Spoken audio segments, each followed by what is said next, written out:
Halo, assalamualaikum. Air minum. Air ini kita butuhkan dalam kehidupan kita sehari-hari dalam jumlah yang cukup. Kebutuhan air bagi tiap manusia itu berbeda-beda, tidak harus 8 gelas.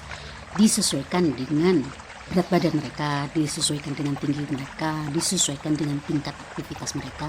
Apakah mereka pekerja keras, apakah mereka hanya diam di rumah, apakah mereka sedang hamil, apakah mereka sedang menyusui, apakah mereka seorang karyawan, apakah dia merokok atau tidak.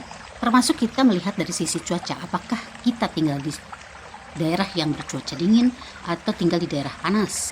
Dan tentu saja disesuaikan dengan gender.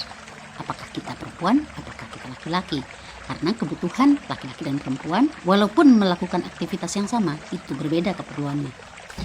Tidak boleh kurang, tidak boleh lebih. Kalau kita kekurangan air, kita bisa dehidrasi. Kalau kita kebanyakan air, itu namanya hiponatremia. Keracunan air ini artinya jumlah air melebihi yang kita butuhkan. Maka itu akan membuat kadar sodium di dalam darah kita menjadi menurun. Nah, sodium atau disebut juga dengan natrium itu tugasnya di dalam tubuh kita adalah menjaga keseimbangan air dan menjaga tekanan darah kita.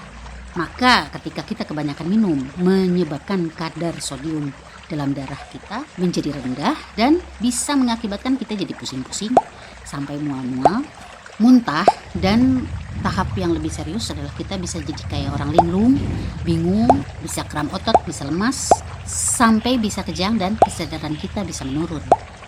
Bisa terjadi pengendapan di otak dan terjadi pembengkakan di otak dan adanya tekanan di tulang tengkorak kepala kita. Nah, kalau misalnya pada saat yang bersamaan ginjal kita tidak bisa mengeluarkan kelebihan cairan tubuh, maka bisa berakibat fatal. Nah, kalau kita mengalami gejala-gejala yang tadi disebutkan, itu kita nggak bisa langsung menyebut bahwa jangan-jangan ini hiponatremia. Nggak bisa gitu juga. Itu harus melalui sebuah cek lab. Jadi kita ke dokter, nanti dokter itu akan mengetes, harus cek darah dulu. Nanti setelah itu dilihat kadar natriumnya atau sodiumnya tadi.